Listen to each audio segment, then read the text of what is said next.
There's a lot that you can do back here, right? And real estate, I think, is one of the ways in which you can really transform the whole continent. Now, I'll say in Ghana alone, we get about $3 billion in remittance from Ghanaians abroad, and about $1 billion. We'd love to help any of the people who are still doing that, looking to purchase land, who are building developments and looking to push it as well. And even those who want to just invest in a development, we have programs where, but sometimes we forget that, like water and air, we can't live without land. Yeah. We forget because it's just do what you need to do to get where you need to be, and then from there try and help others as much as you can.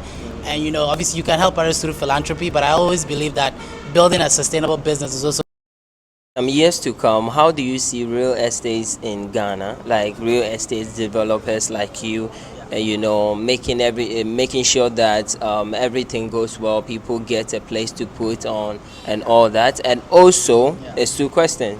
And also, how do you make it affordable for Ghanaians to purchase what you're doing? Yeah, no, great question. So, I've been lucky to visit Dubai and Singapore and Rwanda, and I would say these three places are great examples of places where you can see development transforming a space. What I would like to see, because when you walk around, for those obviously that have been to these places, they will understand.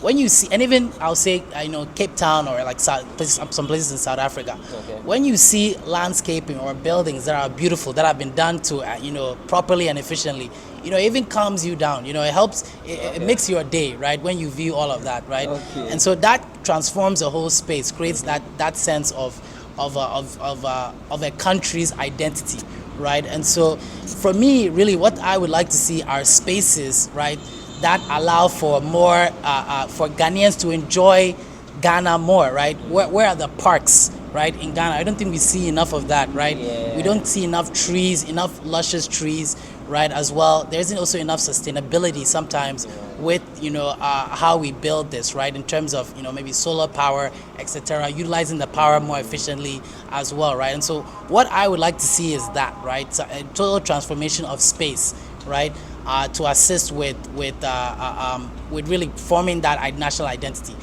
But even more than that, right, you talked about affordable housing, right? What is affordable housing? Okay. You really have to ask yourself that question.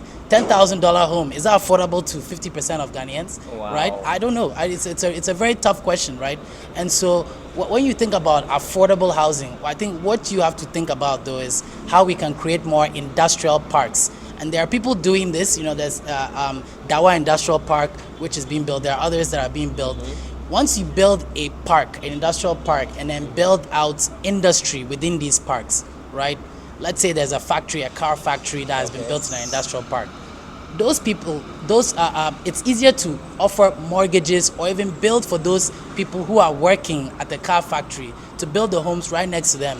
And then they'll be able to easily afford it because they have that those jobs, right? So if you solve land issues as a whole, and it's maybe sometimes not easy to see. Sometimes we say we have to solve education, we have to solve this and that, right? Which is all proper and true. But sometimes we forget that, like water and air, we can't live without land. Yeah. We forget because it's just there, right?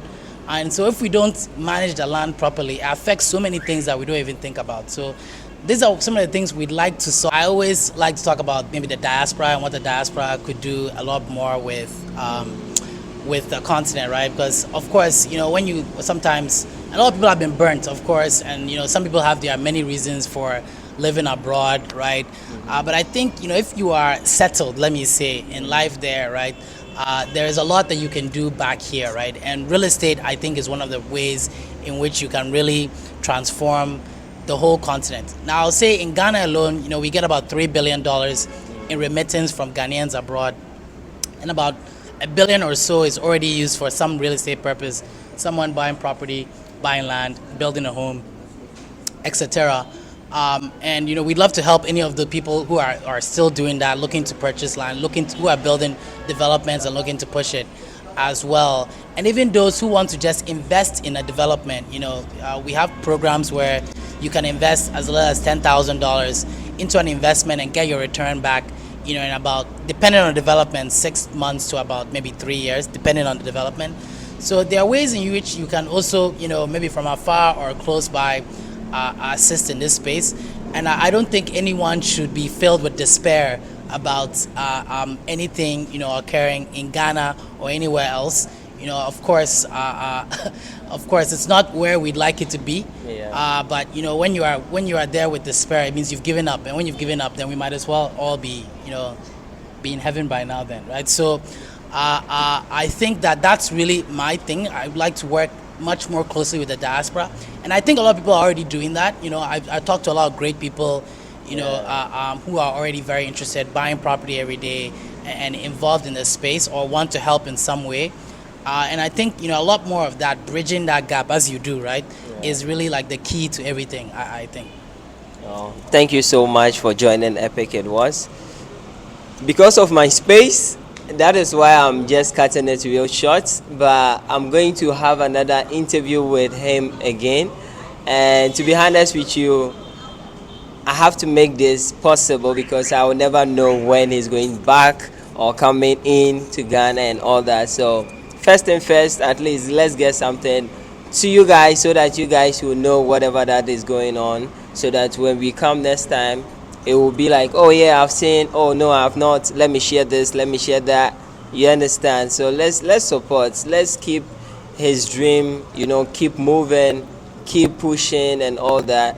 If you have a message, Okay, Chair. So, well, I'll say this: any advice I'll give, unsolicited advice, is that, you know, do what you need to do. Do what you need to do to get where you need to be, and then from there, you know, try and help others as much as you can. And you know, obviously, you can help others through philanthropy, but I always believe that building a sustainable business is also another way to help people, right? Because if you build something that improves people's lives, every day you are helping them. So, I understand everybody has their challenges and where they need to get to. Do what you need to do to get to that level, and then from there, you know, then where you can spread your wings a little bit more and do a little bit more for your people. well, I have so many questions because it keeps coming, but I keep like, you know what, let me relax. Joining Epic, it was so nice to have you, bro.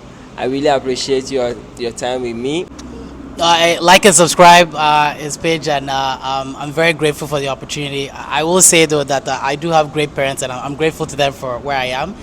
Yeah, I mean, hopefully, I hope we do a collab post with anything as well, so it'll be there. But you can find us at CESO, www.CESO Global, and CESO Global on Instagram, Facebook, YouTube as well, where we have lots of videos as well that showcase some of our developments. So, of course, I'm very, very grateful again for the opportunity, and you know, happy to do more as well. All right. Peace out.